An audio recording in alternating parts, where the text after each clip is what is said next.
Voice of south நேயர்களுக்கு வணக்கம். இந்த நேர்காணலில் நாம் சந்திக்கிறப்பவர் அரசியல் திறனாய்வாளர் திரு தமிழ் காமராஜன் அவர்கள். வணக்கம். வணக்கம். கலைஞர் நூற்றாண்டு நாணயம் வெளியீட்டு விழா, அதில் ஒன்றிய பாதுகாப்புத்துறை அமைச்சர் ராஜ்நாத் சிங் கலந்து கொள்கிறாரு. அது ஒரு முக்கிய பேசுபொருளாகவும் மாறுது.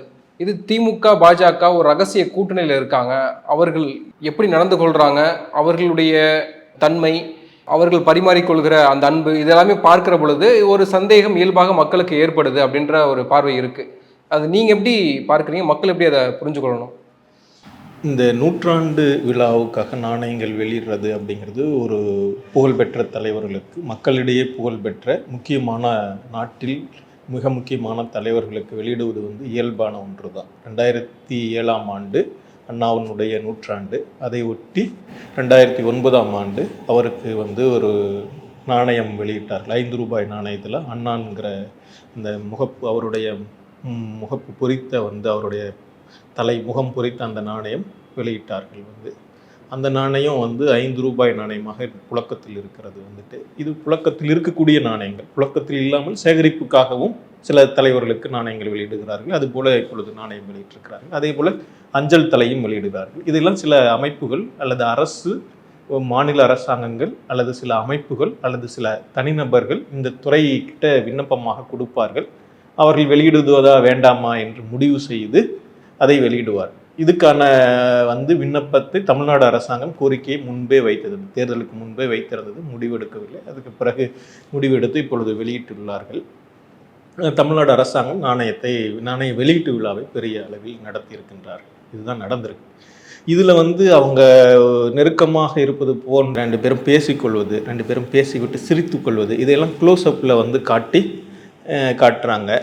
அல்லது இந்த புகைப்படங்களில் சமூக வலைத்தளங்களில் பகிர்றாங்க. இந்த சமூக வலைத்தளங்களில் ஒரு பேச்சு உருவாகுது, ஒரு பாப்புலர் சென்ஸான அரசியல் மாண்பா நம்ம எடுத்துக்கிறதா. அதாவது துண்டு எப்படி நல்லா இருக்கா அப்படின்னு ராஜ்நாத் சிங் கேட்டார். அதுக்கு ஸ்டாலின் சிரித்து கொண்டே பதில் சொன்னார். அண்ணாமலை பின்னாடி நின்று இருந்தாங்க, முன்னாடி வர சொன்னாங்க. இது எல்லாமே ஒரு பேசுபொருளாக ஆக்கப்படுது இல்லை? ஆமாம், இது பாப்புலர் சென்ஸோட சேர்ந்து விளையாடுறது, பொது ஜன மனநிலையோடு சேர்ந்து ஒரு அரசியல் விளையாட்டை விளையாடுவது தான். இதுக்கு இப்படியும் ஒரு பொருள் சொல்லலாம். இல்லைன்னா பாருங்கள், அவங்க எதிர்கட்சின்னு சொல்லிட்டு இருக்காங்க, முறைச்சிக்கிட்டு இல்லாமல் ஆனால் இப்படி பேசிக்கிறாங்க, அப்போனா அவங்களுக்குள்ளார ஏதோ ஒன்று இருக்குங்க அப்படின்னு சொல்லி ஒன்று சொல்லலாம். ஆனால் இது பொது தளத்தில் டீ கடையில் உட்காந்து பேசிகிட்டு இருக்கும் பொழுது சுவாரஸ்யமாக இருக்கும், சரிங்களா? அது இன்றைக்கி சமூக ஊடகங்களில் செய்து கொண்டிருக்கிறார்கள். ஆனால் சமூக ஊடகத்தில் இப்படி ஒரு பொது மனப்பாங்கு இருக்குது, இல்லை சமூக ஊடகத்தில் இப்படி ஒன்று பேசிக்கொண்டார்கள் என்பதை மையமாக வைத்துக்கொண்டு ஒரு main stream media, prime news channels எல்லாம் இது ஒரு டிபேட்டாக எடுத்துக்கிறது இருக்குல்ல, அது ஒரு ஆபத்தானதுன்னு நினைக்கிறேன். ஏன்னா எந்த ஒரு அடிப்படையுமே இல்லாத ஒன்றை இப்படி பொதுஜன மனப்பாங்கை கருத்தில் கொண்டு இதை நாம் ஒரு பேசுபொருளாக, ஒரு 2 நாளைக்கு விலை செல்லக்கூடிய ஒரு பொருளாக மாற்றிக்கொள்ளலாம் அப்படின்னு நினைத்து கொள்வது அரசியல் சிந்தனைக்கோ ஒரு நியாயமான விஷயங்களை விவாதிப்பதற்கோ பொருத்தமில்லாத ஒன்று தான் நினைக்கிறேன். இன்னைக்கு ஸ்டாலின் ஒன்று சொல்றாரு, அதாவது எடப்பாடியை மதிக்கல, அதனாலதான் எம்ஜிஆர் நூற்றாண்டு நினைவு விழாக்கு அப்பயும் ஒரு நாணயம் வெளியிடப்பட்டது. அப்போ அந்த விழாக்கு ஒன்றிய அரசுலேருந்து யாரும் வரல, ஏன்னா உங்களை மதிக்கல அப்படின்னு அவர் சொல்றாரு. அப்போ திமுகவையும் ஸ்டாலினையும் மதிக்கிறதுனால தான் ராஜ்நாத் சிங் வந்திருக்காரு, மோடி வாழ்த்து சொல்றாரு, இப்படியெல்லாம் நம்ம பார்க்கிறோம். அப்போ எதனால அந்த மதிப்பு வந்திருக்கு அப்படின்ற ஒரு கேள்வி இருக்குல்ல? இல்லை, அது இப்போ இவங்க ஒரு வலுவான கட்சியாக இருக்காங்க. எப்படி மாநில சட்டமன்ற தேர்தலில் வெற்றி பெற்ற ஒரு வலுவான கட்சியாக இருப்பது போலவே நாடாளுமன்ற தேர்தலையும் இப்போ 40க்கு 40 தொகுதிகளை வெற்றி பெற்ற ஒரு கட்சியாக இருக்காங்க. அவங்களுக்கு செல்வாக்கு இருக்குது. ஒன்றியத்தில் அவங்க வலுக்குன்றி இருக்காங்க. இந்த மாதிரியான சந்தர்ப்பங்களில் வீண் பிடிவாதங்களையோ முறைத்து கொள்வதோ வேண்டாம் என்று அவர்கள் நினைத்திருக்கலாம். அதனால் வந்திருக்கலாம், இது நடந்திருக்கும், சரிங்களா? ஆனால் அதை விட எம்ஜிஆருடைய நூற்றாண்டு விழாவுக்கான அந்த நாணய வெளியீட்டு விழாவை என்ன பிரச்சனைன்னு சொன்னால், அப்போ அதிமுகவுக்குள்ளார பயங்கரமான கோஷ்டி மோதல்கள் நடந்து கொண்டிருந்த காலம். யாருக்கு என்ன பண்ணுறது, இப்போ வெளியிடலாமா வேண்டாமா அப்படிங்கிற மோதல், அது அதிமுகவுக்குள்ளாரையே ஒரு பெரிய மோதலாக, பவர் யார்கிட்ட போக போகுது அப்படிங்கிற பிரச்சனையை ஓபிஎஸ் வெளியிடுறதா, இபிஎஸ் வெளியிடுறதா, யார் கட்சி தலைவரா, இவர் ஆட்சி தலைவர், இப்போ என்ன பண்ணுறது அப்படின்னு, சரி வாங்க நம்ம 2 பேருமே ஒருத்தர் வெளியிட்டு வாங்கிக் கொள்வோம் அப்படிங்கிற வகையில் தான் அது சமரசமாக முடிந்தது. அது வந்து அவங்களுடைய மதிப்பை அவர்களே குறைத்து கொண்டார்கள் தான் அந்த நிகழ்வை சொல்லணும். அப்படியான ஒரு நிகழ்வு இருக்கட்டும். ஆனா இந்த பேச்சு வந்து அரசியல் பேச்சு இருக்குல்ல, திமுகவையும் அதிமுகவை பற்றி வைத்துக்கொண்டு பிஜேபியுடன் இவர்கள் வந்து போயிடுவாங்க, இவங்க வந்து பிஜேபியோடைய அலைன்ஸ் ஆயிடுவாங்க, குறிப்பா திமுக வந்து பிஜேபியோடைய அலைன்ஸா மாறிடும் அப்படிங்கிற ஒரு பேச்சு வந்து கடந்த ஒரு 4-5 ஆண்டுகளாகவே தொடர்ச்சியா பேசிட்டு இருக்காங்க. சட்டமன்ற தேர்தல், இந்த சட்டமன்ற நடந்து முடிந்த சட்டமன்ற தேர்தலுக்கு முன்பு இருந்தே தொடர்ச்சியா இப்படி ஒரு வந்து அலைன்ஸ் வராதா, அவங்க கூட போயிடுவாங்க, நடக்கும், நாளைக்கு நடக்கும், இன்னைக்கு நடக்கும் அப்படின்னு பல பேருடைய எதிர்பார்ப்பா இருக்கு. ஏன் அப்படி நினைக்கிறாங்க? எதிர்பார்க்கிறாங்களா? ஏன்னா இது அரசு விழாவாக இருந்தால் வெறும் அந்த அரசு நிகழ்ச்சியோட நாணய வெளியீட்டு விழாவோட முடிஞ்சிருக்கும், ஏன் சமாதிக்கு போய் அஞ்சலி செலுத்தணும் அப்படின்ற கேள்வி முன்வைக்கப்படுதுல்ல.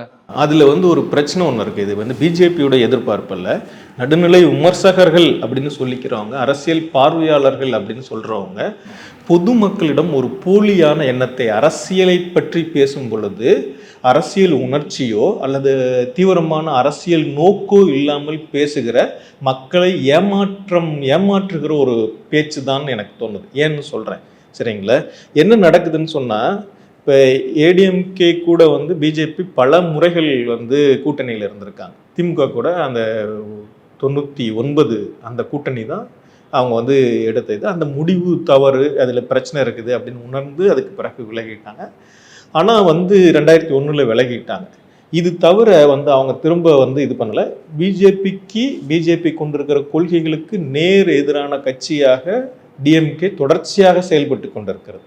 இது வந்து ஊரறிந்த உண்மைதான். அதுக்கு முன்னாடியும் வந்து மதவாத சிந்தனைகளுக்கு எதிராக, மதத்தை வைத்து அரசியல் செய்கிற வந்து அரசியல் போக்குகளுக்கு எதிராகத்தான் அவங்க வந்து தொடர்ச்சியாக செயல்பட்டுருக்காங்க. அவங்க அதுக்கு வந்து ஆதரவாக எந்த காலத்திலையும் செயல்பட்டதில்லை. திமுக என்கிற ஒரு கட்சி 1949 தொடங்கப்பட்டது முதல் சரிங்களா?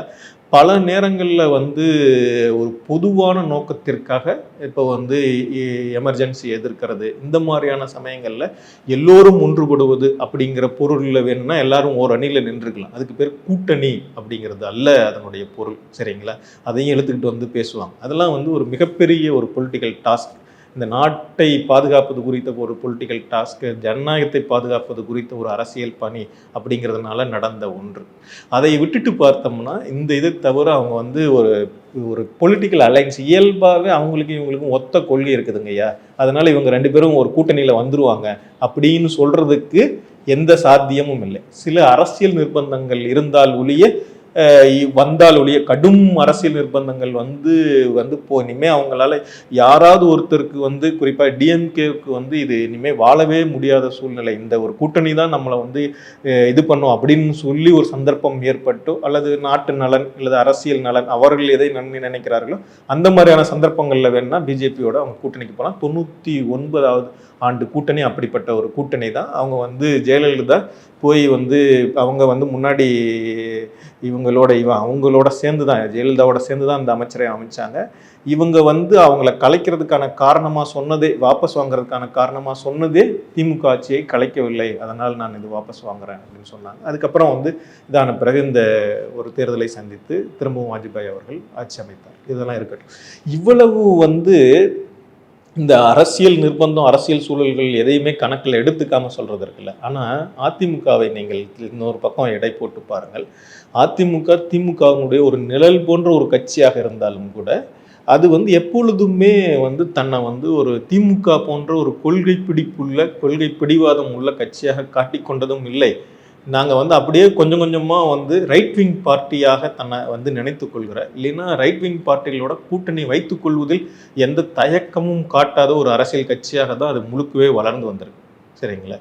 ஆடு கோழி பலி தடை சட்டத்தை கொண்டு வந்தவர், மதமாற்ற தடை சட்டத்தை கொண்டு வந்து ஒரு இந்துத்துவ எக்ஸ்பிரிமெண்ட்டை வந்து அவங்களுக்கு முன்னாடியே செஞ்சு பார்த்தவர் வந்து ஜெயலலிதா அம்மையார் தான். எனக்கு வந்து அந்த இந்துத்துவ உணர்வு வந்து கூட இருக்குது, உங்களையெல்லாம் கூட இருக்குது, பிஜேபியோட எனக்கு தான் கூட இருக்குது அப்படிங்கிற மாதிரியான ஒரு எண்ணத்தை வந்து உருவாக்கியவரும் அவர் தான் சரிங்களா? அப்படி இதில் இருந்துக்கிட்டு தான். ஆனால் அது வந்து பிஜேபியோட ஒரு பொலிட்டிக்கல் அலைன்ஸுக்கு போனால் அது நமக்கு சக்ஸஸ்ஃபுல்லாக மாறாது அப்படின்னு சொல்லி தான் அந்த அம்மையார் போய் அவங்க வந்து ஒரு நடைமுறை அனுபவத்தில் பார்த்ததுனால தான் இனிமேல் பிஜேபியோட எந்த விதமான பொலிட்டிக்கல் அலைன்ஸும் கிடையாதுன்னு டிக்ளேர் பண்ணாங்க. ஆனால் அவர்கள் மறைந்த பிறகு அப்படியான சூழல் இல்லை அவங்களுக்கு. அவங்க வந்து அதுக்கப்புறமும் வந்து 2 முறை வந்து கூட்டணி 2019 நாடாளுமன்ற தேர்தல், சட்டமன்ற இடைத்தேர்தல்கள்லையும் சரி, 2021ஆம் ஆண்டு சட்டமன்ற இடைத்தேர்தலையும் சரி, கூட்டணி வைத்தது மட்டும் இல்லாமல் அவங்க கொள்கை தான் எங்கள் கொள்கை, எங்கள் கொள்கை தான் அவங்க கொள்கை, அப்படி எங்கள் டாடி மோடி தான் எங்கள் டாடி வரைக்கும் எல்லாத்தையுமே பேசினாங்க. இப்போ எடப்பாடி விலகி இருக்காரு. இப்போ எடப்பாடி இந்தியா கூட்டணிக்கு ஒரு கொஸ்டின் வைக்கிறாருல, அதாவது அவர் சொல்றது நல்லது, அது ஒரு நல்ல விஷயம்தான். வந்துட்டு இப்போ வந்து என்னன்னா பிஜேபியோட அலைன்ஸ் இல்லைன்னா வந்து பிஜேபி ஏடிஎம்கே வந்து பிஜேபியோட எங்களுக்கு அலைன்ஸ் இல்லை, ஏன்னா அங்கே போனால் நமக்கு பிரச்சனை, எலெக்ஷன்ஸில் வந்து பிரச்சனை ஆகுது. மைனாரிட்டி கன்சால்டேட் ஆகிருக்கிற மைனாரிட்டி ஓட்ஸ் பல தொகுதிகளில் வெற்றி தோல்வியை தீர்மானிக்கக்கூடிய அந்த ஓட்டு வந்து தனக்கு வரல, அதனால் நம்ம தோல்வி அடைந்திருக்கிறோம் அப்படின்னு வந்து தீவிரமாக உணர்கிற நம்புகிற அதிமுக வந்து அவங்களோட கூட்டணி வைக்காம இருந்தால் தான் நமக்கு லாபம் அப்படின்னு நினைக்கிறாங்க. அதோட சேர்த்து நமக்கு இன்னொரு கூட்டணி இருந்தால் வசதியாக இருக்கும், அது காங்கிரஸோட கூட்டணி இருந்தால் நமக்கு வசதியாக இருக்கும். காங்கிரஸ் கூட கூட்டணி போகணும்னா நமக்கு ஒரு பிரச்சனை இருக்குது, டிஎம்கே காங்கிரஸ் கூட கூட்டணி இருக்கிற வரைக்கும் நம்ம அங்கே இருக்க முடியாது, அதனால் அந்த கூட்டணியை உடைக்கணும் அப்படின்னு ஒரு பொலிட்டிக்கல் டாஸ்க் மாதிரி இது நடந்துகிட்டு இருக்கு. கலைஞருடைய நூற்றாண்டுக்காக ஒரு நாணயம் வெளியீட்டு விழா நடக்குது அப்படின்னு சொல்கிறதுல ஒரு நாணயத்தை வெளியிடுவதே வந்து ஏதோ ஒரு அதுக்குள்ளார அரசியல் இருக்குது. அதுக்கான ஒரு விழா நடத்துவதிலும் அந்த விழாவில் ஒரு ஒன்றிய அமைச்சர், அது பிஜேபி கட்சியை சேர்ந்த ஒரு அமைச்சர், அவங்க தான் ஆளுங்கட்சியாக இருக்காங்க, அவங்களுடைய அமைச்சர் ஒருத்தர் பங்கேற்கிறது எவ்வளோ பெரிய இது, அதில் வந்து பெரிய அரசியல் முக்கியத்துவம் இருக்குது அப்படின்னு கருதுறதும் எனக்கு என்னமோ கலைஞரை ரொம்ப குறைத்து மதிப்பிடுவது போல தோணுது. கலைஞர் வந்து இப்போ அவரை பற்றி புகழ்ந்து 4 வார்த்தை வந்து மோடி அவர்கள் சொல்லியிருக்காங்க. இப்போ கலைஞரை பற்றி புகழ்ந்து சொல்வதனால கலைஞருக்கு ஏதாவது பயன் இருக்கான்னு எனக்கு தெரியல. இல்லை திமுகவுக்கு அதனால தமிழ்நாட்டில் ஏதாவது பெரிய பிரயோஜனம் இருக்கா, இல்லை யூனியன் லெவலில் ஏதாவது பெரிய பிரயோஜனம் இருக்கான்னு எனக்கு தெரியல. ஒருவேளை கலைஞரை பிஜேபியும் மோடி அவர்களும் புகழ்வதால் அவர்களுக்கு வேணும்னா நாங்கள் வந்து இந்த நாட்டில் இருந்த ஒரு தலைவரை அங்கீகரிச்சிட்டோம் பாருங்க, அவங்க வந்து கலைஞரையே புகழ்ந்து சொல்கிறாங்க, அவங்க ஏதோ கொஞ்சம் மாறிட்டாங்க போல இருக்கு அப்படிங்கிற வந்து சாதகமான பார்வைகள் வேணும்னா அவங்க மேலே விழலாமே ஒழிய இதனால் திமுகவிற்கோ அல்லது கலைஞருக்கோ எந்த இதுவும் கிடையாது. சரிங்களா? அதையே புரிஞ்சுக்கலன்னு தான் தோணுது. நம்ம ஊர்லேருந்து சிந்திக்கிறவங்க அதை கொஞ்சம் கூட ஏறெடுத்து கூட பார்க்கலன்னு நினைக்கிறேன். ஏன்னு சொன்னால் கலைஞர் அவர்கள் எப்படிப்பட்ட ஒரு தலைவராக வந்தார் அப்படின்னு சொன்னால், அவர் 18 வயதில் முரசொலி அப்படிங்கிற ஒரு பத்திரிகை கையெழுத்து பத்திரிகையாக தொடங்குறாரு. சரிங்களா? அவர் வந்து அதுக்கப்புறம் அவர் ஒரு 20 வயது 25 வயது தான் அவர் திமுக ஆரம்பிக்கும் பொழுது அவருக்கு வந்து 25 வயது தான் வந்துட்டு. அவர் 33 வயதுல வந்து சட்டமன்ற உறுப்பினர் ஆகிறார். 38 வயதுல வந்து தஞ்சையில போட்டியிடும் பொழுது மிக பெரும் காங்கிரஸ் கட்சியினுடைய செல்வாக்குமிக்க தலைவராக இருந்தவர், பெரும் பணக்காரரான வந்து பரிசுத்தம் நாடார் அவர்களை எதிர்த்து போட்டியிடுகிறார், வெற்றி பெறுகிறார், அவரை தோல்வியுற வைக்கிறார். இப்படி வந்து அவருடைய இமேஜ் வந்து ஒரு எப்படின்னு சொன்னா அவர் ரொம்ப பெரிய இதுல தொடங்கி வந்து அவர் மறைகின்ற வரை 2018 வரை வந்து தமிழ்நாட்டு அரசியலும் சரி, ஒன்றிய அரசியலும் சரி, இந்த இந்தியன் யூனியன் பாலிடிக்ஸ்லேயே பல போக்குகளை உருவாக்கியவராக அவர் திகழ்கிறார். இது வந்து மாநில சுயாட்சி தீர்மானம் நிறைவேற்றப்பட்ட 50வது ஆண்டு. மாநில சுயாட்சி தீர்மானம் என்பது, அந்த முழக்கம் என்பது ஒன்றிய அரசியலில் எல்லா மாநில கட்சிகளையும் ஒரு புள்ளியில் இணைக்கக்கூடிய ஒரு சரடு. அத்தகைய வந்து முன்னோடியான சிந்தனைகளை, தீர்மானங்களை, அரசியல் முடிவுகளை, யார் வரணும், நிறைய விஷயங்களை முதல்ல ஒரு மாநில அரசாங்கத்தால் எவ்வளவு தூரம் தன்னுடைய அதிகாரத்தை பயன்படுத்த முடியும் அப்படிங்கிறதுக்கெல்லாம் பல உதாரணமாக விளங்கினாங்க. அதே போல் வந்து 90ஆம் ஆண்டுகளில் ஏற்பட்ட அந்த அரசியல் நெருக்கடியினுடைய விளைவாக அரசாங்கங்கள், ஒன்றிய அரசாங்கம் சீக்கிரமாக கவிழ்ந்துகிட்டு இருக்கிற ஒரு முறை, அதனால் ஏற்படக்கூடிய சிக்கல், இதிலிருந்தெல்லாம் கூட அவர் வந்து இப்போ அதுக்கு முன்னாடி விபி சிங் அரசாங்கமாகட்டும், அதற்கு பின்னாடி வந்து அதுக்கப்புறம் ஒரு 10 ஆண்டுகளுக்கு பின்னாடி வந்து வாஜ்பாய் அரசாங்கம், இந்த 2 வெவ்வேறான அரசாங்கங்களிலும் கூட வந்து சாதகமான பல அம்சங்களை ஏற்படுத்தியவர் வந்து கலைஞர் வந்து யூனியன் பாலிடிக்ஸ்லையும். அவர் வந்து அவருடைய காலத்துல வந்து அவர் ஒரு மிக பெரும் இந்திய தலைவராக உயர்ந்து நின்றார். அதுக்கு வந்து சான்றிதழை மோடி அவர்கள் கொடுக்க வேண்டியதில்லை. அதுக்கான சான்றிதழை ஏற்கனவே அவரை விட மிக பெரும் தலைவர்களாக இந்த நாட்டில் இருந்தவர்கள், விபி சிங் உட்பட வந்து இந்திரா காந்தி உட்பட பல பேரும் வந்து அவருடைய வந்து இதை உணர்ந்துதான் இருந்தாங்க. சரிங்களா? ராஜீவ் காந்தி உட்பட பல பேரும் வந்து அவரை வந்து மிக பெரும் தலைவராக அங்கீகரித்து ஏற்றுக்கொண்டு தான் அரசியலே நகர்ந்தது. அதனால மோடி புகழ்ந்துட்டார், அதனால வந்து இவர் இதானவர், இவருக்கு ஏதோ இவங்களுக்காக ஏதோ இது செய்கிறாங்க, சகாயம் செய்கிறாங்க அப்படிங்கிறதுல ஒரு அர்த்தமே இல்லாத பேச்சா தெரியுது. ராஜ்நாத் சிங் புகழ்வதிலோ, ராஜ்நாத் சிங் கூட்டாட்சி இதுக்கு பண்ணாரு, இல்லை சுயாட்சிக்காக இது பண்ணாரு அப்படின்லாம் சொல்றதெல்லாம் நாங்கள் முன்ன மாதிரி இல்லைங்க.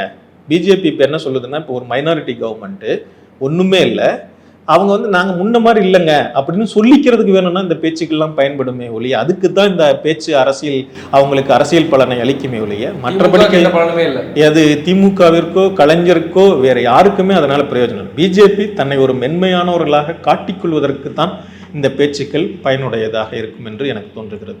இந்த பிரச்சனை, இந்த பேச்சு என்ன நியாயம் இருக்குன்னு நினைக்கிறீங்க? லீடர் ஆஃப் அப்போசிஷன் அப்படின்றது ராகுல் காந்தி தான். இப்போ அவரும் ஒரு கேபினெட் அந்தஸ்துள்ள ஒரு பொறுப்பில் இருக்கக்கூடிய ஒரு நபர் தான். அப்போ அவர் ஏன் நீங்க அழைக்கல அப்படின்ற எடப்பாடியினுடைய கேள்வி ஒரு முக்கியமான கேள்வி தானே. அந்த கேள்விக்கு என்ன பதிலோ அது முதலமைச்சர் தரப்பிலிருந்து சொல்லுவாங்க, அரசாங்க தரப்பிலிருந்து சொல்லுவாங்க. விழாவை ஏற்பாடு செய்தது அவங்க தான், அதனால் அவங்க சொல்லணும், அவங்க சொல்லுவாங்கன்னு நினைக்கிறேன். சரிங்களா? அதெல்லாம் எனக்கு பிரச்சனையா இல்லை. ஏன் இவரை கூப்பிட்டீங்க, ஏன் அவரை கூப்பிடல அப்படிங்கிறதெல்லாம் பிரச்சனை. ஒரு அரசு விழா நடக்கு, அந்த அரசு விழாவில் ஒரு ஒன்றியத்தினுடைய அமைச்சர், பாதுகாப்புத்துறை அமைச்சர் கலந்துக்கிட்டு இருக்காங்க, அவங்க நாணயத்தை வெளியிடுறாங்க. நீங்கள் அதில் நடக்கக்கூடிய இந்த சின்ன சின்ன நிகழ்வுகளை வைத்துக்கொண்டு ஒரு அரசியல் பேச்சை கட்டி எழுப்புறது இருக்கு இல்லையா, அது பொருளற்ற பேச்சுன்னு தோணுது முதல்ல. சரிங்களா?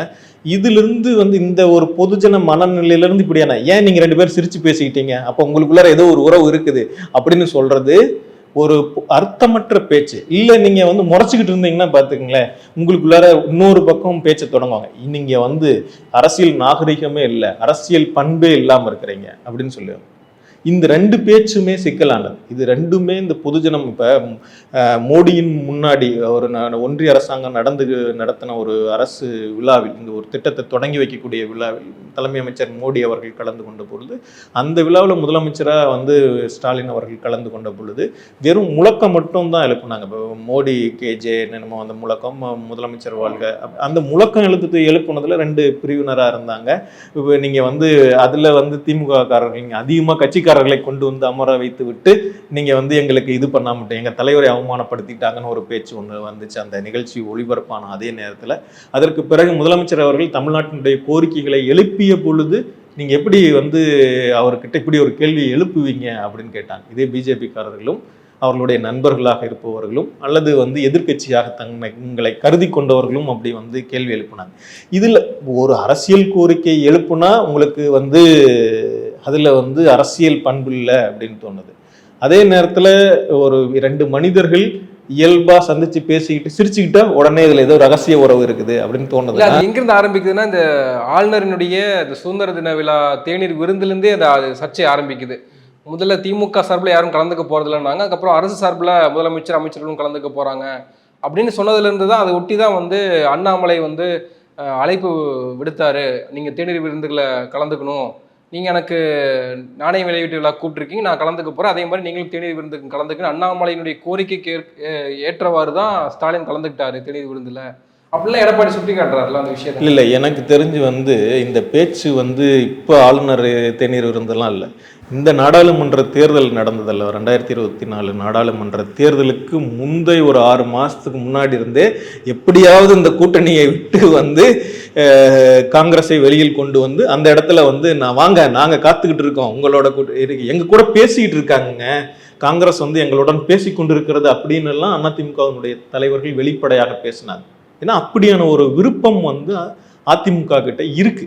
அதை அதிமுகவை ஆதரிப்பவர்கள் அப்படி நம்புறாங்க. அவங்க திரும்ப திரும்ப என்ன சொல்றாங்கன்னா, அதிமுக பிஜேபிக்கு ஆதரவான கட்சி அப்படின்னு சொல்றீங்களே, அல்லது இந்துத்துவ கொள்கைகளுக்கு ஆதரவான கட்சின்னு சொல்றீங்களே, ஆனா திமுக மட்டும் அப்படி என்ன எதிரான கட்சியா? அது எவ்வளவு எதிரான கட்சி? அவ்வளோலாம் ஒன்றும் எதிரான கட்சி இல்லை அப்படிங்கிற ஒரு உதாரணமாக தான் அவங்களும் கூட்டணி அமைச்சாங்க, இவங்களும் கூட்டணி வச்சிருந்தாங்க அப்படின்னு அது 2ஐயும் சமப்படுத்துறதுக்கு தான் முயற்சி பண்றாங்க. அதனுடைய அரசியல் சூழலையோ அதனுடைய தன்மைகளையோ எதை பற்றியுமே கவலைப்படாமல் 2 கட்சிகளையும் சமப்படுத்த விரும்புபவர்கள். இன்னும் சொல்ல போனா ஒரு படி முன்ன போய் திமுகவை விட அதிமுக ரொம்ப நல்ல கட்சி அப்படின்னு நம்புகிற ஒரு தரப்பார், அறிவாளி தரப்பார், பத்திரிகையாளர்கள், சிந்தனையாளர்கள், நடுநிலையாளர்கள், இவர்கள் எல்லாம் அப்படி ஒரு வாதத்தை கட்டி எழுப்புவதற்காக இந்த சம்பவத்தையும் பயன்படுத்துறாங்களே ஒழிய அதற்கு மேல இதுல எந்த பொருளுமே இல்லை. சரிங்களா? அவங்க ஒரு அரசு நாணய வெளியீட்டு விழா, திமுக தொடர்ச்சியாக வந்து ஒன்றிய அரசாங்கத்தினுடைய கொள்கைகளை எதிர்க்கிறது. ஒன்றுமே இல்லை, இந்த இதுக்கு மாவட்ட செயலாளர்கள் கூட்டம் நடந்தது. இந்த விழா நடப்பதற்கு முன்பாக நடந்த அந்த மாவட்ட செயலாளர்கள் கூட்டம், திமுகவினுடைய மாவட்ட செயலாளர்கள் கூட்டத்தில் முதலமைச்சர் அவர்கள் கலந்து கொண்டு பேசின அந்த கூட்டத்தில் ஒரு தீர்மானம் நிறைவேற்றுறாங்க. அந்த தீர்மானத்தில் கலைஞர் நூற்றாண்டு விழா நாணயத்தை வெளியீடு செய்ததை வந்து ஒன்றிய அரசாங்கத்திற்கு நன்றி, தமிழ்நாட்டிற்கு நிதி வழங்காமல் வஞ்சித்த ஒன்றிய அரசாங்கத்திற்கு வந்து கண்டனம் அப்படின்னு தான் தீர்மானம் நிறைவேற்றியிருக்காங்க. சரிங்களா? இது ரெண்டுமே மூணாவது தீர்மானம். இந்த 2 வரியுமே இடம்பெற்றிருக்கு. 2 வரி தான், இந்த 2 வரியுமே இடம்பெற்றிருக்குது. ஆனால் இந்த 2 வரியை வச்சுக்கிட்டு எப்படியான பேச்சுக்கள் நடந்தது தெரியுங்களா? சமூக ஊடகங்களில் நடந்த பேச்சு அது அன்அஃபிஷியலானது, டீ கடை பேச்சு மாதிரி. அதுக்கு வந்து யாரு வந்து ஆத்தர்னே தெரியாது. அதை எழுப்புவர், அதை பேசுபவர் யாருமே கிடையாது. அண்ணாமலையும் உதயநிதியும் சேர்ந்து நிக்கிறதே பெரிய பேசுபொருளாகுது. அது மாதிரி எல்லாம் கண்ட மேனிக்கு அது நடக்கும். சரிங்களா? அதுக்கு யாரும் பொறுப்பெடுத்துக்க வேண்டிய அவசியம் இல்லை. அதுல எப்படியான பேச்சு வருதுன்னு சொன்னா, பாருங்க இவங்க வந்து நன்றி தெரிவிச்சிருக்காங்க, அப்பனா நீ இது வரைக்கும் கண்டனம் தெரிவிச்சுக்கிட்டு வந்து பொய்யா அப்படின்னு சொல்றாங்க. ஒன்றிய அரசுன்னு இதுல சில பேர் வந்து சில நியூஸ் கார்ட்ஸை ஷேர் பண்ணி இது பண்ணியிருந்தாங்க. இதுல ஒன்றிய அரசுன்னு இல்லை, மத்திய அரசுன்னு இருக்கு. நீ மாறிட்டியா, ஏன் மத்திய அரசுன்னு சொன்ன?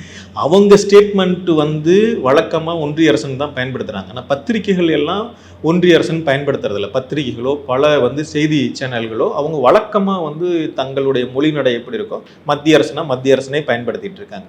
ஆனால் இதெல்லாம் வச்சுக்கிட்டு வந்து இப்போ தமிழ்நாட்டினுடைய முதலமைச்சர் மு க ஸ்டாலின் அவர்கள் மத்திய அரசுன்னு ஒரு வார்த்தையை பயன்படுத்திட்டாரு அப்படின்னு யோசிக்கிற மனப்போக்கு இருக்குல்ல, அந்த சமூக ஊடகங்களில் நடக்கக்கூடிய அந்த யோசனைக்கு யாரும் பொறுப்பெடுத்துக்க வேண்டியதில்லை. சரிங்களா?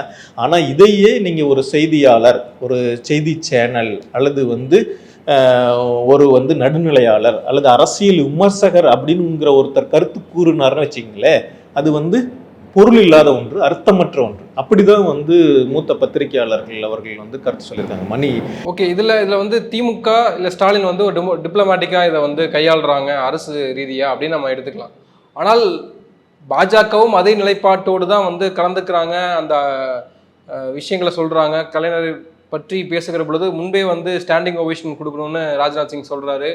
கலைஞரை மிகப்பெரிய அளவுக்கு பாராட்டி ஒரு கட்டுரை எழுதுகிறாரு மோடி அவர்கள். இது எல்லாமே பார்க்குறோம் இல்லையா? அப்போ இது எல்லாமே வந்து அவர்கள் அரசியல் ஆதாயமின்றி மோடி எதையுமே செய்ய மாட்டார். இப்படியெல்லாம் செய்கிறாங்கன்னா அவங்களுக்கு ஒரு மைனாரிட்டி அரசாக பாஜக இருக்கிறது, அவர்களுக்கு திமுகவினுடைய தேவை இருக்கிறது, அதனுடைய காரணமாகத்தான் இதெல்லாம் செஞ்சு கொடுக்குறாங்க அப்படின்ற பார்வை இருக்குல்ல.